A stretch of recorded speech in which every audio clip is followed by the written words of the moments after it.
अस्सलाम वालेकुम नाज़रीन, मैं हूं शेख रहमत अली। आप देख रहे हैं क्राइम टुडे न्यूज़। नाज़रीन, CITU की जानिब से बड़े पैमाने पर नरेंद्र मोदी के पॉलिसियों के ख़िलाफ़ एहतजाज किया गया कारवन कॉन्स्टिट्यूंसी टोली चौकी के इलाके पर। क्राइम टुडे से बात करते हुए इन्होंने कहा कि जिस तरह से वर्कर्स के लिए कोई ख़ास मदद नहीं मिल रही है और जो भी पॉलिसीज़ आ रहे हैं, जो भी हुकूमत पॉलिसीज़ बना रही है, वो दौलतमंद और बड़े बिजनेसमैनों के लिए हैं, लेकिन वर्कर के लिए कोई नहीं। चाहे वो ऑटो ड्राइवर हो, चाहे वो दूसरा कोई भी काम करने वाला हो, उनकी सहूलत कुछ नहीं है। और पेट्रोल डीजल भी कम होना चाहिए। और इस तरह से बड़े पैमाने पर एहतजाज किया और कहा कि नरेंद्र मोदी अगर इस मामले में फ़ौरन एक्शन नहीं लेंगे, ये काम को अंजाम नहीं देंगे, तो फिर आने वाला वक्त के लिए तैयार हो जाए। नरेंद्र मोदी का सफाया करने के लिए CITU की जानिब से बड़े पैमाने पर सारे मुल्क में बड़े पैमाने पर एहतजाज होंगे। क्या ये सारा माजरा और भी क्या इनके मुतालबे हैं, आइए हम सुनते और समझने की कोशिश करते हैं। शेख शफी की इस रिपोर्ट। ఇచ్చారు వాళ్ళు 12,000 రూపాయలు. ఈ 12,000 రూపాయలు మరి సర్వీస్ మన వర్కర్లందరినీ కూడా ప్రైవేటీకరణ చేయడం కోసం 12 గంటల పని విధానం చేయడం కోసం ఈరోజు ప్రభుత్వం ప్రయత్నం చేస్తూ ఉంది. అంతేకాదు ఇలా దేశంలో కరెంటును ప్రైవేట్ చేస్తూ ఉన్నారు. కరెంటు బిల్లులు మనకు ఎంత వస్తుందో ఒక యూనిట్ కరెంటు బిల్లు అంటే ₹1.40 అంటే పేదవాడికి కరెంటు బిల్లు ఇప్పుడు వస్తుంది. కానీ దేశంలో నరేంద్ర ఏం చెప్తున్నారు అంటే ఒకటే కరెంటు బిల్లు ఉండాలంటే ఒకటే దేశం ఉండాలట, అంటే అందరికీ సమానంగా ఉండాలట. ఇప్పుడు జిఎస్టీ ఏ విధంగా అయితే సమానంగా పెడుతున్నారో సమానంగా అందరికీ సమానంగా జిఎస్టీ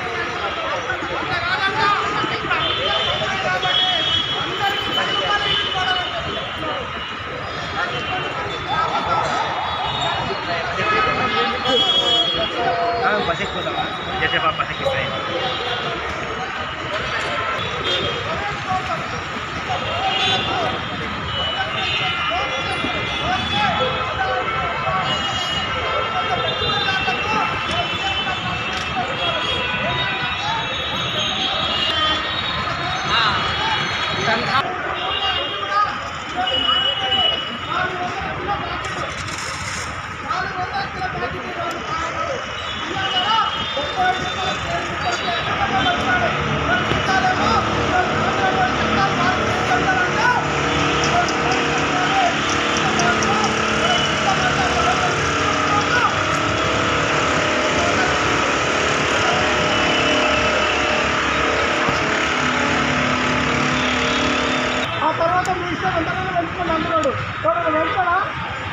నరేంద్ర మోడీ చెప్పిన ₹175 ఇవ్వమని నేను ఎందుకు ఎక్కిస్తారా వాస్తవాలు చెప్పాలంటే ఈరోజు పట్టించుకునేటువంటి పరిస్థితి ఉంది. ఎన్నికలప్పుడు వస్తారు అది తగ్గిస్తా ఇది తగ్గిస్తా అంటారు, ఓట్లు ఎక్కి వేసుకున్నాక తర్వాత మనల్ని పట్టించుకునే నాదులు లేడు. ఇలా జీతం పెంచిరా 10 సంవత్సరాల నుంచి మనకు జీతం పెరిగిందా లేదు. పోరాటం చేయదన్నాడు కేసీఆర్, ధర్నా చౌకు తీసేసిండు, మళ్ళీ ఇలా వచ్చి మనం తెచ్చినటువంటి ధర్నా చౌకులు ధర్నా చేస్తున్నాడు. ఈరోజు ఏంది పరిస్థితి అంటే ఈరోజు పోరాటం చేయొద్దంటాడు, తగ్గిస్తాడు, కానీ మనం మాత్రం కొట్టాడ పెట్టి ధర్నాలు చేయొద్దని చెప్పి తీసేసినటువంటి పరిస్థితి ఆ రోజు ఉంది. కాబట్టి ఈరోజు మోడీ సర్కార్ చెప్తున్నాం, నిత్యావసర సరుకులు తగ్గించాలి, మా అందరినీ పర్మనెంట్. आज पूरा हिंदुस्तान का हड़ताल चल रहा, उसी सिलसिले में टोली चौकी कारवन कॉन्स्टिट्यूंसी और नामपल्ली कॉन्स्टिट्यूंसी के अंदर CITU की तरफ से municipal workers, auto workers, building construction workers और हमाली वर्कर्स के जरिए हम यहाँ धरना कार्यक्रम प्रोग्राम चला रहे हैं। ये प्रोग्राम क्या को बोले तो सेंट्रल में जो मोदी सरकार 10 साल में पिछले 10 साल में वर्कर्स का इश्यू को चालू करो बोल के बोले तो वर्कर का इश्यू चालू करने का कोशिश नहीं कर रहे। ओनली बड़े बड़े कब्जादारों को, बड़े बड़े आमदन लोगों को बड़े कब्जा करके बुका उन लोग करने के लिए उन लोगों को कोशिश कर रहे और जो इंडस्ट्रियलिस्ट है उन लोगों को सपोर्ट कर रहे, मगर वर्कर्स का तनख्वाह बढ़ाने के लिए, वर्कर का इश्यू को चालू करने के लिए मोदी सरकार नहीं कर रहा। इसलिए तो मोदी सरकार को इस बार इलेक्शन में उतारना बोल के पूरा हिंदुस्तान का वर्कर्स पूरा एक हो के आज 16 तारीख फरवरी 16 तारीख है, पूरा हिंदुस्तान में गली गली से लेकर दिल्ली तक पूरा वर्कर्स आज धरना चल रहा। ये धरना में हमारा एरिया में भी टोली चौकी कारवान एरिया में भी ये धरना चल रहा। धरना का मकसद एक ही है, जो जीवो से minimum wages workers municipal workers 26,000 देना, हमारे वालों को रेट बढ़ाना, ऑटो ड्राइवर्स लोगों को भी मीटर रेटिंग बढ़ाना, पेट्रोल डीजल का दाम कम करना, उसी के साथ साथ बिल्डिंग कंस्ट्रक्शन वर्कर्स को उन लोगों भी तनख्वाह बढ़ाना, उसी के साथ साथ उन लोगों को इंश्योरेंस भी लागू करना बोल के हमारा डिमांड है। ये डिमांड स्टेट गवर्नमेंट भी कर सकता, सेंट्रल गवर्नमेंट भी कर सकता। उसके लिए तो क्या है बोले तो स्टेट गवर्नमेंट को, मोदी सरकार को हम डिमांड कर रहे आने वाले दिनों में कंपलसरी ये जो इशू उठा रहा CITU लाल झंडा का तरफ से वो इशू को सॉल्व करना बोल के डिमांड कर रहे। नहीं करे तो आने वाले दिनों में 1-2 महीने में जनरल इलेक्शन है, जनरल इलेक्शन में हमारा तड़ाका क्या है पूरा बताएंगे।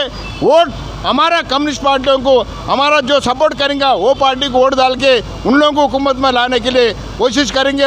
ये बोलते हुए मोदी सरकार खबरदार, रेवंत रेड्डी सरकार भी खबरदार, आने वाले दिनों में जो भी वर्कर्स का इश्यूज है उसको सॉल्व करना बोल के हम CITU की तरफ से डिमांड कर रहे हैं।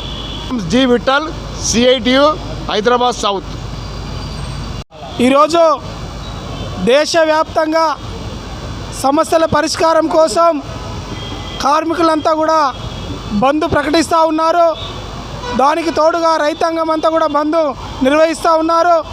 ఇప్పటికే అన్ని రాష్ట్రాల్లో కూడా బంద్ ప్రశాంతంగా కొనసాగుతున్నటువంటి పరిస్థితి ఉంది। మోడీ సర్కార్ అధికారంలోకి వచ్చిన తర్వాత పేద ప్రజలకు, కార్మిక వర్గానికి అన్యాయం జరుగుతూ ఉన్నది। బడా పెట్టుబడిదారులకు కొమ్ము కాస్తున్నటువంటి పరిస్థితి ఉన్నది। ఈరోజు ప్రభుత్వం, కేంద్ర ప్రభుత్వం కార్మిక చట్టాలన్నీ కూడా రద్దు చేసి 4 లేబర్ కోడ్లుగా తెచ్చి ఈరోజు ఇబ్బంది పెట్టే పరిస్థితి చేస్తూ ఉన్నాడు। దానికి వ్యతిరేకంగా అదేవిధంగా కార్మికులకు కనీస సౌకర్యాలు కల్పించాలని పబ్లిక్ సెక్టార్ని అంతా కూడా అమ్మేస్తున్నటువంటి పరిస్థితి ఉంది। దాన్ని కూడా కాపాడాలని, అదేవిధంగా పేద ప్రజలందరూ కూడా సమస్యల పరిష్కారం కోసం కృషి చేయాలని చెప్పి ఈరోజు కార్మిక సంఘాల ఆధ్వర్యంలో పెద్ద ఎత్తున ఉద్యమం జరుగుతూ ఉంది। అందుకే ఈ రాబోయే ఎలక్షన్లో మోడీ సర్కార్కు బుద్ధి చెప్పాలని, అదేవిధంగా ఈరోజు మతం పేరుతో, హిందుత్వం పేరుతో, అదేవిధంగా రాముని పేరుతో ఏదో మాయ మాటలు చెప్పి ఈరోజు కార్మికులను పక్కదారి పట్టించే ప్రయత్నం చేస్తూ ఉన్నాడు।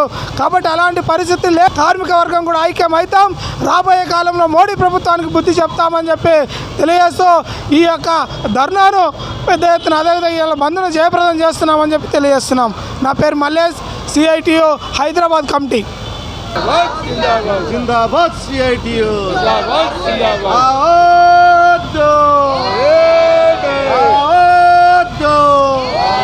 ప్రపంచ కార్మికులారా ఏకం కండి, ఏకం కండి, ప్రపంచ కార్మికులారా ఏకం కండి, ఏకం కండి, ప్రపంచ కార్మికులారా ఏకం కండి।